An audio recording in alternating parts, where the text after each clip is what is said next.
आनंदपुर गांव के जंगल में पीलू रहती थी। वो एक गरीब चिड़िया थी और घर में ही अचार बनाने का काम करती थी। उसका पति बंटी कबूतर उसकी मदद करता था और बाकी टाइम वो ऑटो चलाता था। दोनों पति पत्नी हनुमान जी की भक्ति करते थे और उन्हें हर दिन लाल फूल और लड्डू भोग में लगाते थे। पीलू हनुमान जी की पूजा करने के बाद एक टोकरी में अचार लेकर बाजार में बेचा करती थी। एक दिन बंटी काम से लौट रहा था, तभी उसका एक्सीडेंट हो जाता है और उसके पैर के साथ साथ उसका ऑटो भी टूट जाता है। देखो पीलू, हमारे घर बहुत बड़ी मुसीबत आ गई है। मेरा ऑटो टूट गया है, मेरा पैर टूट गया है, लेकिन हनुमान जी की भक्ति करना नहीं छोड़नी है हमें। आप सही कह रहे हैं जी। जब हम सुखी थे तब तो अच्छे से भक्ति करते थे। अब थोड़ा दुख आया है तो हनुमान जी से शिकायत नहीं करेंगे, लेकिन हमारे घर का खर्चा मुश्किल से चलता है। अब किराया, दवाई और किराने के खर्चा निकालना मुश्किल हो जाएगा। मुझे तो आपकी बहुत फिक्र है जी। चिंता मत करो, हनुमान जी के आशीर्वाद से मैं ठीक हो जाऊंगा। फिर पीलू बिना आराम किए और तरह के अचार बनाने लगती है और बंटी का ख्याल भी रखती थी। दोनों पति पत्नी अच्छे से हनुमान जी की पूजा किया करते थे। फिर पीलू अचार बेचने जाती थी। एक कालू कौवा पीलू की दुकान के सामने अपनी भी अचार की दुकान लगा लेता है, लेकिन वो महंगा और खराब क्वालिटी का अचार बेचता था। अचार ले लो, अचार आम के, नींबू के, आंवले के, खट्टे मीठे, तीखे अचार। ऐसे ग्राहकों को पीलू बुलाती है। वहाँ पे बबली आती है। आम का अचार कितने कितने का दे रही हो पीलू? बबली सेठानी जी, सिर्फ 50 रुपए की एक बोतल है। मेरे पास तो 12 तरह के अचार है। अरे वाह, अचार से तो बहुत अच्छी खुशबू आ रही है। तो हरी तोती वहाँ आती है। पीलू, ऐसे अचार तो बड़ी बड़ी दुकानों में भी नहीं मिलती है। जी हरी मैडम, मैं इन्हें घर में बनाती हूँ, इसीलिए अच्छी क्वालिटी के तेल और मसाला इस्तेमाल करती हूँ। आप एक बार लेके देखिए, आपके घर में सबको बहुत पसंद आएगा। बहुत बढ़िया पीलू, मुझे आंवले का आधा और मिक्स अचार 1 किलो दे दो। हाँ, मुझे आम और नींबू के 1-1 किलो। इस तरह से पीलू की अचार वहाँ के औरतों को बहुत पसंद आने लगता है और उसकी अब अच्छी कमाई होने लगती है। लेकिन इस बात से कालू बहुत दुखी होता है। कोई भी उसकी दुकान में अचार नहीं खरीदता था। बबली मैडम, एक अचार मेरे यहाँ से भी ले लो। नहीं भैया, आपके अचार से बदबू आ रही है। आपकी दुकान पीलू के सामने नहीं चलेगी। आप कहीं और चले जाओ। कालू गुस्से में आ जाता है। वो सोचता है, मैं अपनी दुकान क्यों हटाऊं? इस पीलू को यहाँ से हटा दूंगा। इसको सबक सिखाना होगा। पीलू के घर में हनुमान जी की बहुत कृपा है। बंटी जी, आज बहुत अच्छी कमाई हुई है। हाँ पीलू, बस कुछ ही दिनों की बात है, मैं भी ठीक हो जाऊंगा तो हम दोनों मिलकर काम करेंगे। और हाँ, अब हनुमान जी के लिए भंडारा करवाएंगे और गरीबों को खाना खिलाएंगे। जी सही कह रहे हैं आप। चलिए हनुमान जी की आरती कर लेते हैं। पीलू और बंटी हनुमान जी की पूजा करते हैं। उन्हें लाल फूल की माला भेंट करते हैं और लड्डू भोग लगाते हैं। लेकिन वो नहीं जानती थी कि कालू कौवा पीलू की अचार बिकने से बहुत परेशान था। इस पीलू के कारण मेरी बहुत बेइज्जती हुई है। मैं इसके अचार को खराब कर दूंगा। रात के समय जब सो रहे थे, तब कालू चुपचाप पीलू के घर में घुस जाता है और देखता है कि दोनों पति पत्नी सो रहे हैं। वो केमिकल का पैकेट लेकर अचार में छिड़कने के लिए जाता है और अचार में केमिकल डाल देता है। इससे बहुत तेज सड़ने की बदबू आने लगती है। पीलू और बंटी जाग जाते हैं। कालू, तुम मेरे घर में कैसे घुस आए? तुम मेरे पूरे अचार को सड़ा दिए हो। कालू, तुम्हें मैं पुलिस में पकड़वा दूंगा। तू वैसे भी टूटा फूटा हुआ है, मैं तुझे और तोड़ दूंगा। फिर तू और तेरी पत्नी भीख मांगना मेरे अचार की दुकान के सामने। मैं तुम्हें कुछ रूखी सूखी रोटियां दे दिया करूंगा भीख में। कालू गुस्से में बंटी और पीलू को मारने के लिए आगे बढ़ता है। तभी वहाँ पर हनुमान जी प्रकट होते हैं और कालू को उठाकर हवा में गोल गोल घुमाने लगते हैं। और उसकी अपने गधा से बहुत पिटाई कर देते हैं। कालू बहुत डर जाता है। पीलू और बंटी हाथ जोड़कर खड़े रहते हैं। मुझे माफ कर दो, मुझे माफ कर दो हनुमान जी। तो हनुमान जी कहते हैं, तू मेरे भक्तों से माफी मांग जिनको तू खत्म करने वाला था। मुझे माफ कर दो पीलू बंटी। फिर हनुमान जी कालू को जंगल के बाहर फेंक देते हैं। हनुमान जी आपकी जय हो। बेटी पीलू, तुम दोनों ने इतनी गरीबी देखी लेकिन मेहनत करने और मेरी भक्ति करना नहीं छोड़े। हर समय मुझे ही याद करते रहे और गरीबों की सहायता करने की सोचते रहे। मैं तुझे आशीर्वाद देता हूँ कि अब से तुम्हारे सब दुख दूर हो जाएंगे। फिर हनुमान जी वहाँ से अंतर्ध्यान हो जाते हैं और कुछ ही दिनों में आसपास के गांव में भी पीलू से अचार खरीदने के लिए लोग आने लगते हैं। मुनाफा बढ़ जाता है। पैसे आने से पीलू अपनी पति को बहुत अच्छे से इलाज करवा लेती है और ठीक होने पर वो भी उसके काम में लग जाता है। फिर दोनों पति पत्नी हनुमान जी के लिए भंडारा लगवाते हैं। इस तरह से अब उनकी गरीबी दूर हो जाती है और वो हंसी खुशी रहने लगते हैं। बंटी अमीर चिड़िया बबली मैडम के घर में इम्पोर्टेड फ्रिज रिपेयर कर रहा था। तब उसकी अचानक शॉर्ट सर्किट के कारण फ्रिज में आग लग जाती है। बंटी, तुमने मेरी 2 लाख की इम्पोर्टेड फ्रिज खराब कर दिए। मुझे 2 लाख का हर्जाना तुम्हें देना होगा। मैडम जी, मैं बहुत गरीब हूँ, मेरे पास इतने पैसे नहीं है। बादल नगर के जंगल में पीलू अपने पति बंटी कबूतर के साथ रहा करती थी। बंटी मैकेनिक था और पीलू खिचड़ी का ठेला चलाती थी। वो बहुत गरीब थी और बर्तन में ही खिचड़ी पकाती थी, जिससे उसे खिचड़ी बनाने में बहुत समय लगता था। वो खिचड़ी को टमाटर की चटनी के साथ बेचा करती थी। उसकी खिचड़ी बहुत ही स्वादिष्ट होती थी। गरीब हो या अमीर, सभी उसके यहाँ से खिचड़ी खाते थे। लेकिन जब वो देखते थे कि पीलू ज्यादा टाइम लगा रही है तो वो लोग वहाँ से चले भी जाते थे। इस वजह से पीलू की आमदनी बहुत कम होती थी। उसी की दुकान के सामने कालू कौवा भी खिचड़ी बेचा करता था। उसकी खिचड़ी बहुत ही बेस्वाद होती थी, लेकिन उसके पास महंगा कुकर होने के कारण वो ज्यादा खिचड़ी बना लेता था, तो ग्राहक मजबूरी में उसकी खिचड़ी खा लेते थे। एक दिन बंटी अमीर चिड़िया बबली मैडम के घर में इम्पोर्टेड फ्रिज रिपेयर कर रहा था। तब उसकी अचानक शॉर्ट सर्किट के कारण फ्रिज में आग लग जाती है। बंटी, तुमने मेरी 2 लाख की इम्पोर्टेड फ्रिज खराब कर दिए। मुझे 2 लाख का हर्जाना तुम्हें देना होगा। मैडम जी, मैं बहुत गरीब हूँ, मेरे पास इतने पैसे नहीं है। वो सब मैं नहीं जानती। तुम्हें मुझे 2 लाख तो देने ही होंगे। अगर नहीं दोगे तो सरपंच कड़क से तुम्हारी शिकायत कर दूंगी। दुखी होकर बंटी अपने घर आता है और पूरी बात पीलू से कहता है। ये तो बहुत बड़ी मुसीबत है। मेरी दुकान भी बड़ी मुश्किल से चलती है। घर का खर्च भी हम जैसे तैसे निकाल पाते हैं। अब तो ऊपर से और ये 2 लाख का नुकसान कैसे भरपाई करेंगे? मुझे तो बहुत डर लग रहा है। खड़क सेठ बहुत ही खतरनाक है। अगर उन तक बात पहुंच गई तो हमारी खैर नहीं। मैं पैसे जुगाड़ने की कोशिश करूँगा। टिल्लू से कुछ रुपए उधार लाता हूँ। ऐसे कहकर दोनों पति पत्नी पैसे उधार लेने के लिए टिल्लू के पास चले जाते हैं। टिल्लू, मुझे कुछ रुपए उधार चाहिए थे। बदले में मैं तुम्हारे यहाँ मैकेनिक का काम कर दिया करूँगा। क्या बात कर रहे हो बबलू भाई?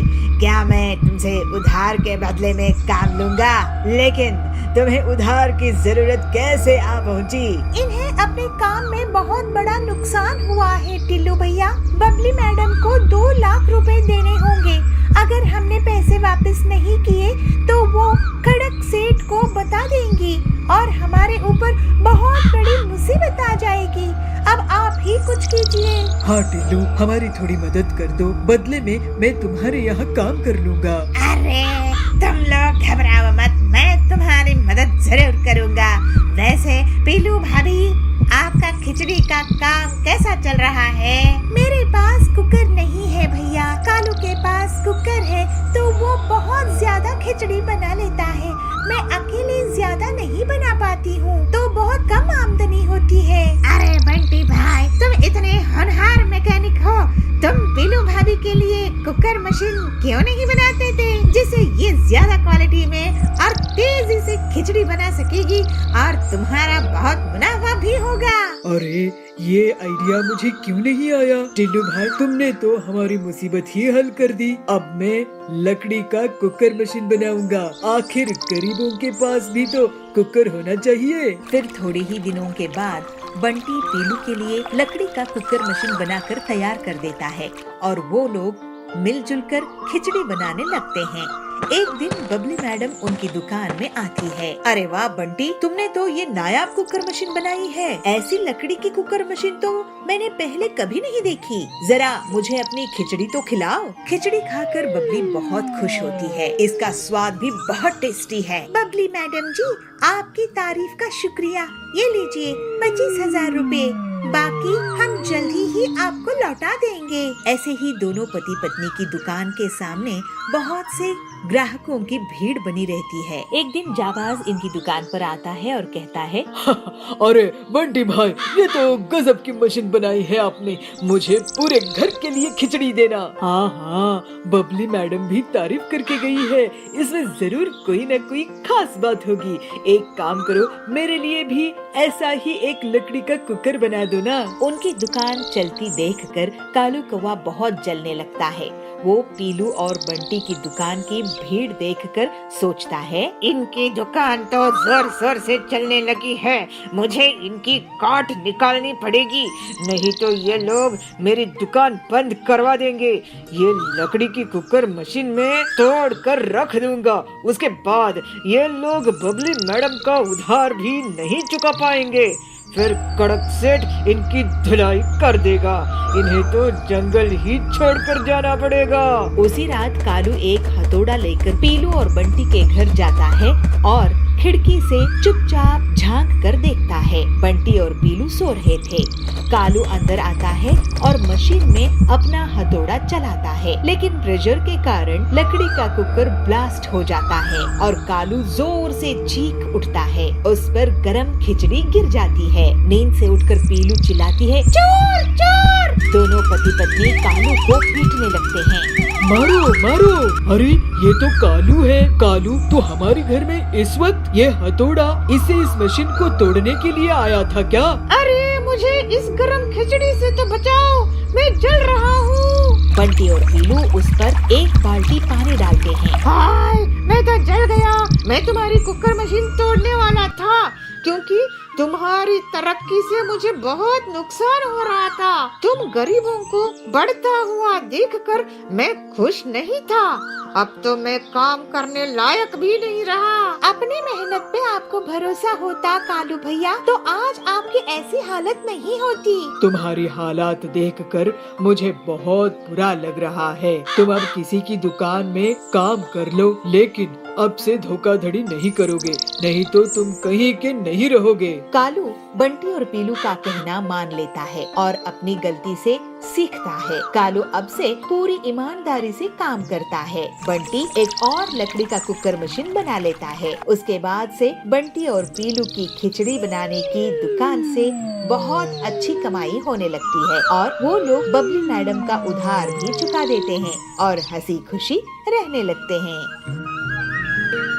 धर्मपुरी के जंगल में पीलू अपने पति बंटी के साथ रहती थी। वो दोनों हनुमान जी के बहुत बड़े भक्त थे। हनुमान जी को हर दिन अपनी दुकान का सबसे पहला बर्फ का गोला भोग लगाते थे और उन्हें सुंदर सुंदर फूल और खुशबूदार अगरबत्ती अर्पित करते थे। वो कभी भी हनुमान जी से कुछ नहीं मांगते थे और उनकी बहुत सेवा करते थे। वो दोनों अपना एक छोटा सा बर्फ के गोले का ठेला चलाते थे। उनके फ्लेवर्स के बर्फ के गोले बच्चे हो या बूढ़े सबको बहुत पसंद आते थे। पिल्लू दीदी, मुझे मैंगो और ग्रेप फ्लेवर का मिक्स गोला और मेरी पत्नी को काला खट्टा गोला देना। जी टिल्लू भैया, आपके यहाँ के बर्फ के गोले इतने टेस्टी है कि जिसकी हद नहीं है। कोई भी आपके जैसे टेस्टी बर्फ का गोला बना ही नहीं सकता है। ये तो हनुमान जी की दया है बहन जी। उनकी दुकान के सामने कालू भी बर्फ के गोले का दुकान चलाता था। वो बंटी और पीलू से बहुत नफरत करता था। और हर समय इसी सोच में रहता था कि कैसे उन्हें नुकसान पहुंचाए। सभी लोग इनकी दुकान में जाते हैं और बहुत तारीफ करते हैं। जैसे मेरी दुकान में तो उन्हें कड़वा बर्फ का गोला मिल रहा है। इनकी दुकान कैसे भी बंद करनी पड़ेगी। एक दिन बर्फ खाने के लिए जंगल का सबसे ताकतवर और अमीर चिड़ा कड़क सेठ अपनी पत्नी बबली के साथ आता है। पीलू, हमें रोज खस और पाइनएप्पल ऑरेंज गोला देना। जी सेठानी जी, आज सेठ जी भी आए हैं, बहुत खुशी की बात है। हाँ पीलू, हम विदेश जा रहे हैं तो सोचा यहाँ से कुछ मीठा करके जाते हैं। ये फ्लेवर्स के गोले बहुत ही टेस्टी बनाते हैं। धन्यवाद मैडम, जय हनुमान जी की। 1 हफ्ते के बाद जब हम वापस आएंगे तो तुम्हें एक बड़ा ऑर्डर देंगे। उसके गोले खाकर कड़क सेठ और बबली सेठानी बहुत खुश होते हैं। कालू ये देखता है और वो इसे और भी गुस्सा हो जाता है। अब तो इसकी दुकान बंद करा कर ही रहूंगा। उस शाम कालू कुछ गुंडों से मिलता है, उन्हें पैसे देता है और फिर अगले दिन उन गुंडों से बंटी की पिटाई करवा देता है और दुकान में तोड़ फोड़ करा देता है। इससे बंटी और पीलू की दुकान बंद हो जाती है। हे हनुमान जी, आपका बहुत धन्यवाद कि आपने इनकी जान बचा ली। आप हमेशा रक्षा करते हैं। हाँ पीलू, हनुमान जी की बहुत दया है, लेकिन जिन गुंडों ने मेरी पिटाई की है वो कालू के दोस्त है। कालू हमसे जलता है, लेकिन कालू सोचता है कि वो हमारी दुकान बंद करा देगा। हम हनुमान जी के भक्त हैं, हमें अपना काम करना है। भगवान इन बदमाशों को संभाल लेगा। हनुमान जी की सेवा पूजा में कोई कमी नहीं होनी चाहिए। हाँ जी, बिल्कुल। सुनिए भाई साहब, मैं हरिया हूँ। मैं अयोध्या से आया हूँ और काम की तलाश कर रहा हूँ। मैं आप लोगों की बर्फ की गोलों की दुकान चला सकता हूँ। मैं आप जैसे नेक दिल, साफ मन वाले, सीधे साधे भक्तों की सेवा करना चाहता हूँ। जब बंटी जी ठीक हो जाएंगे तो मैं चला जाऊंगा। लेकिन तुम्हें हमारे घर का पता कैसे चला? पीलू की प्रश्न को हरिया उत्तर देते हुए कहता है, पास के हनुमान मंदिर के पुजारी जी ने भेजा है मुझे। उसकी बातों को पीलू और बंटी मान जाते हैं। बंटी की दुकान फिर से चल निकलती है। जी, आज के जमाने में ऐसे लोग कहाँ मिलते हैं? उनकी दुकान चलते देख कालू सोचता है, अब इस हरिया का मैं हाथ पांव तोड़ दूंगा। और कालू के बुलाने पर गुंडे फिर से आ जाते हैं। कालू, तुम जैसे बदमाशों से मैं नहीं डरता हूँ। तुम्हें बंटी जैसे सीधे साधे लोगों का बिगाड़ किया है। मैं तुम्हारी पिटाई कर दूंगा। तू क्या पिटाई करेगा हमें? हम तुझे बंटी के बगल वाले बेड में भेज देंगे। गुंडे हरिया की तरफ हथियार लेकर उसे मारने जाते हैं। हरिया बहुत ताकतवर निकलता है। वो सभी गुंडों को हवा में ऊपर नीचे पटकने देता है। उन्हें एक हाथ से ही हवा में उठाकर घुमाने लगता है और उनकी पिटाई कर करके हालात खराब कर देता है। फिर कालू की भी पिटाई होने लगती है और कालू को उसकी दुकान में ही जोर से फेंक देता है, जिससे उसकी दुकान टूट जाती है। ये देखकर सभी हैरान रह जाते हैं। तभी वहाँ पर पीलू और बंटी आते हैं। अरे हरिया, तुम इतने ताकतवर कैसे हो? हरिया का रूप बदल जाता है और हनुमान जी अपने असली रूप में आ जाते हैं। हे हनुमान जी, आप हमारे लिए हमारी रक्षा करने के लिए यहाँ पर आए। आपकी महिमा, आपकी दया अपरंपार है। बंटी, पीलू, तुम बहुत ही नेक दिल के मेरे भक्त हो। इतनी बड़ी मुसीबत में भी मुझे सब कुछ मानते रहे। तुम्हारे कल्याण होगा। मैं हमेशा तुम्हारी रक्षा करता रहूंगा। ऐसे ही साफ मन रखना। फिर हनुमान जी को बंटी और पीलू बहुत अच्छी मिठाइयाँ भोग लगाते हैं। उसके बाद हनुमान जी उन्हें आशीर्वाद देकर वहाँ से अंतर्ध्यान हो जाते हैं। कुछ ही दिनों में बंटी ठीक हो जाता है। पीलू और बंटी हनुमान जी की भक्ति करते हुए खुशी खुशी रहने लगते हैं। मुझे क्या उल्लू समझे थे? हमें नहीं जाना मनाली, तू ही जा इस खटारा में। कालू एक ट्रिपल डेकर बस बनाता है। ऐसी बस पूरी दुनिया में कहीं नहीं होगी। और होनी भी नहीं चाहिए। बाजपुर के जंगल में कालू कौवा रहता था। वो हमेशा से बहुत बेकार के काम करने में रुचि रखता था। ऐसे ही एक दिन वो अपने दोस्तों के साथ घूम रहा था। अरे भाई, छुट्टियाँ आ रही है, चलो कहीं घूमने चलते हैं। तो हरिया बोलता है, चलो हम मनाली चले। तो कालू कहता है, मनाली क्यों जाना है, कुछ बड़ा सोचो।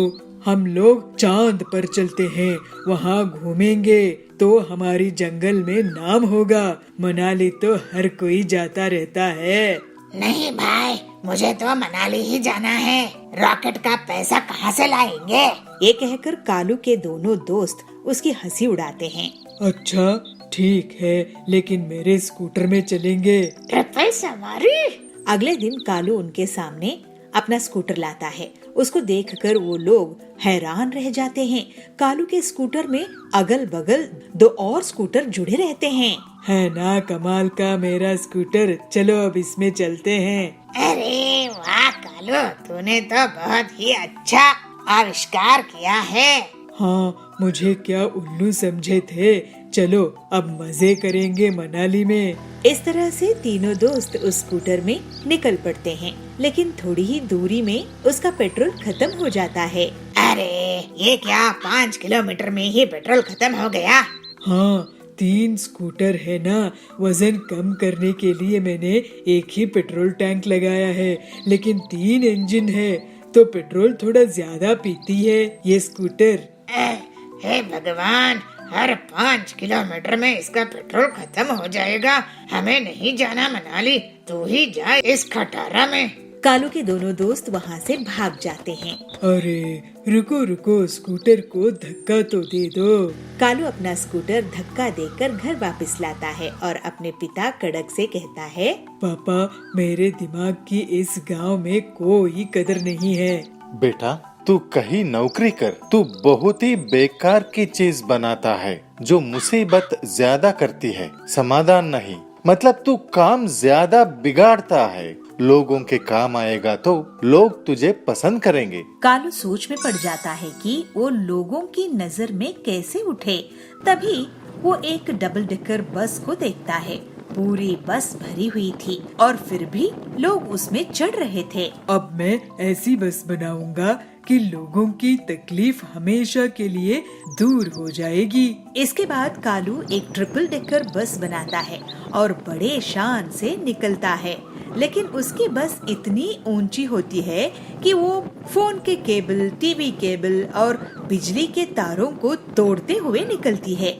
पूरे गांव में बिजली चली जाती है, फोन्स बंद हो जाते हैं। देखिए पिताजी, मैंने क्या नायाब चीज बनाई है, ट्रिपल डेकर बस। ऐसी बस पूरी दुनिया में कहीं नहीं होगी। और होनी भी नहीं चाहिए। अरे उल्लू कहीं का, तूने पूरे गांव की बिजली गोल कर दिया है, सारे तार तोड़ दिए। नालायक, अब तुझे सिर्फ पिटाई ही ठीक कर सकती है। ऐसा कहकर कड़क कालू की पिटाई कर देता है। इसके बाद से कालू अपनी उटपटांग हरकतों को बंद कर देता है। फिर कालू पूरे गांव के बिजली के तार को रिपेयर करता है। इस तरह से कालू धीरे धीरे सुधर जाता है और सही चीजें करने की आदत डाल लेता है। फिर कालू का सभी लोग मजाक उड़ाना बंद कर देते हैं। माँ, मुझे रेलगाड़ी की चित्र बनाना है। अरे मुझे तंग मत करो, अपने पिताजी से जाके पूछो। अरे पिंकी बेटा, मुझे तंग मत करो, अपनी स्कूल की कोई भी किताब में बना ले। इतनी क्यों चिंता कर रही है, ये भी कोई समस्या है। एक गांव में पिंकी नाम की लड़की अपनी माँ बाप के साथ रहती थी। पिंकी बहुत सयानी थी। जो कुछ देखती थी उसको अपने पेंसिल से अपनी किताबों में चित्र बनाती थी। पिंकी की इस आदत को माँ बाप की प्रोत्साहन भी था। पिंकी कक्षा 2 में पढ़ती थी। एक दिन उसने अपनी किताब में रेलगाड़ी देखी। रेलगाड़ी तो बहुत लंबी होती है, उसको कहाँ पर चित्र बनाए, ये पिंकी की समस्या थी। पिंकी घर आई। माँ, मुझे रेलगाड़ी की चित्र बनाना है, मैं कहाँ बनाऊँ? अरे पिंकी, वो क्या बड़ी बात है, अपनी किताब में बनाओ। अरे माँ, आप तो इतना भी नहीं समझती हो। किताब तो छोटी पड़ेगी। अरे मुझे तंग मत करो, अपने पिताजी से जाके पूछो, मैं खाना पका रही हूँ ना। पिताजी पिताजी, मैं रेलगाड़ी की चित्र बनाना चाहती हूँ, कहाँ बनाऊँ? पिंकी के पिता ऑफिस की हिसाब किताब कर रहे थे तो चिढ़ के बोलते हैं, अरे पिंकी बेटा, मुझे तंग मत करो, जाओ ना अपनी स्कूल की कोई भी किताब में बना ले। अरे पापा, आपको इतना भी नहीं पता, किताब में रेलगाड़ी की चित्र नहीं बना सकते क्योंकि वो तो बहुत लंबी होती है। तो तभी वहाँ पे पिंकी की दादी बैठी थी। तो दादी को पिंकी की बात सुन के बहुत हंसी आती है और पिंकी को बुला के बोलती है, अरे पिंकी बेटा, इतनी क्यों चिंता कर रही है? ये भी कोई समस्या है? जाओ ना स्कूल की दीवार पे बना दो। दादी की बात पिंकी को बहुत अच्छा लगता है और सोचती है दीवार तो इतनी लंबी इतनी चौड़ी होती है तो रेलगाड़ी तो समा ही जाएगी। तब पिंकी खा के अपना होमवर्क करके सो जाती है और सुबह पिताजी से कहती है, पिताजी पिताजी, आज ना मुझे कलर चॉकपीस की एक पूरी डब्बा चाहिए। पिताजी हंसते हुए बोलते हैं, अरे पिंकी बेटा, क्यों, तुम्हें आज स्कूल में बांटना है क्या? अरे पिताजी नहीं, मुझे रेलगाड़ी की चित्र बनानी है स्कूल की दीवार पर।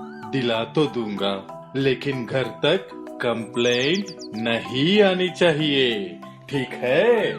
अरे चित्र बनाने से कोई कंप्लेंट करेंगे? बिल्कुल नहीं आएगी, आप चिंता मत करो। तो पिंकी के पापा उसको कलर पेंसिल की डब्बा दिला देते हैं। पिंकी कूदते नाचते स्कूल पहुंच जाती है। पिंकी अपनी रेलगाड़ी की पहली यात्रा याद करती है जो अपने पापा मम्मी के साथ उसने किया था। पिंकी चौक उठाई और फिर क्या था, दीवार पर रेलगाड़ी का इंजन बना दिया। अरे इंजन तो बहुत सुंदर बना है, इसको अब डिब्बे जोड़ते हैं। तो फिर दूसरी कलर चौक लेके उसमें पहला डब्बा जोड़ दिया, दूसरा डब्बा जोड़ दिया। ऐसे जुड़ते जुड़ते गए, सारे डिब्बे जुड़ गए। जब अपनी चौक पेंसिल खत्म हुई तो पिंकी उठ के देखती है स्कूल की आधी दीवार पर तो रेलगाड़ी बन चुकी थी और पिंकी की क्लास के सारे बच्चे तालियां बजा के पिंकी की कला को सराह रहे थे। अरे पिंकी, तेरी गाड़ी तो बहुत सुंदर बनी है। पिंकी पिंकी, तुम्हारे रेल में मुझे भी जगह मिलेगी? अरे क्यों नहीं, हम सारे मिलके इस रेलगाड़ी में जाएंगे। फिर क्या हुआ, रेलगाड़ी दिल्ली गई, मुंबई गई, अमेरिका गई, नानी के घर गई और दादाजी के घर भी गई। बच्चों की ख्यालातों में रेल की गाड़ी ऐसे ही लंबे सैर करती रही। तभी क्लास टीचर क्लासरूम में आते हैं और सभी बच्चों की मुस्कुराहट देखते हुए कहते हैं, अरे बच्चों, इतने खुश हो, क्या बात है? तो दौड़ के पिंकी सामने आती है और अपनी बनाई हुई रेलगाड़ी दिखाती है। तब टीचर अपने मन में ये सोचते हैं, बच्चों के मनोबल को बढ़ाई, कल के भविष्य का निर्माण आज से ही होने दे। यह सोच के टीचर ने पिंकी को बिना डांटे बहुत शाबाशी देते हैं और कहते हैं, पिंकी, आपकी ड्राइंग तो बहुत सुंदर है, लेकिन आप दीवार पे प्रैक्टिस करने के बजाय अगर आपके घर में जाके कोई भी कॉपी में प्रैक्टिस कर लेते तो और भी सुंदर निकल आता। सर, मुझे ना ये लगा कि ट्रेन पुस्तक में काफी नहीं होगा। कोई बात नहीं, मैं आपको सिखा दूंगा। इस बात से पिंकी बहुत खुश होती है और टीचर पिंकी की कॉपी में एक अच्छे से सुंदर से रेलगाड़ी बना देते हैं। भोजपुर गांव के जंगल में पीलू चिड़िया एक साधु के पास जाती है। साधु महाराज जी, मुझे कोई तरीका बताइए जिससे मैं लोगों के मन की बात जान सकूं। लोगों की मन की बात जानना बहुत कठिन होता है बेटी, लेकिन तुम्हें मैं एक सैनिटाइजर देता हूँ। तुम इससे जिस पर भी छिड़काव होगी वो सच बोल पड़ेगा। अभी टीचर्स डे आने वाला है, मैं इससे बच्चों के मन की बात जान सकूंगी और उन्हें एक बेहतर स्टूडेंट बना दूंगी। ठीक है बेटी।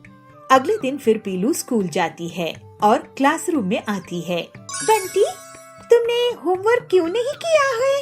ओ ना मैडम जी, टीचर्स डे की तैयारी कर रहा था तो टाइम कैसे निकला पता ही नहीं चला।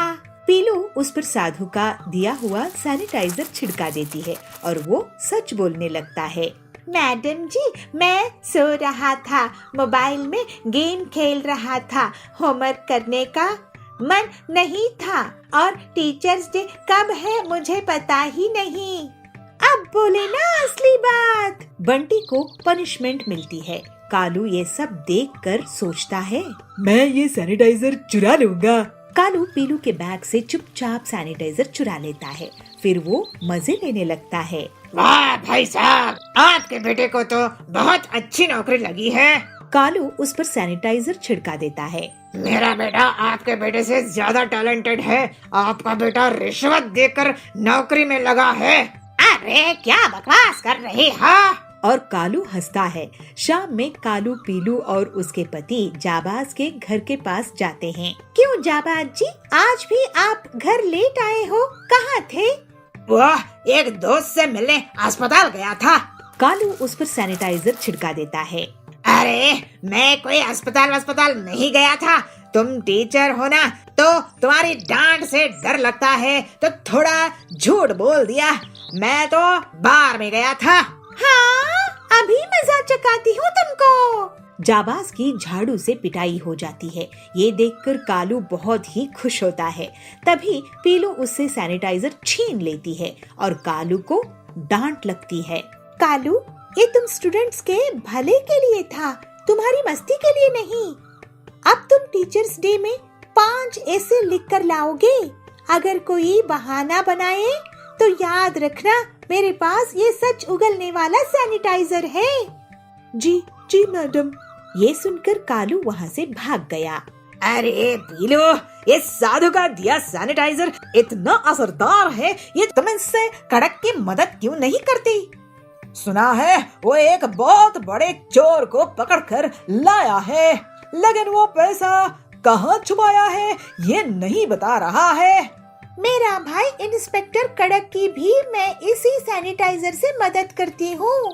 फिर पीलू कड़क के पास पुलिस स्टेशन जाती है। कड़क भाई, ये सैनिटाइजर लो और इस चोर पर छिड़का दो। पीलू के कहने पर कड़क वैसा ही करता है और चोर पूरा सच उगल देता है। फिर सभी बच्चे पीलू को टीचर्स डे पर बहुत सम्मान देते हैं। कालू उस पर 5 ऐसे पूरी ईमानदारी से लिख कर लाता है और सरकार भी पीलू को टीचर्स डे के दिन चोर से पैसा निकलवाने के लिए इनाम देती है। इस तरह से पीलू एक अच्छी टीचर होकर सभी स्टूडेंट्स का जीवन सुधारने में कामयाब होती है।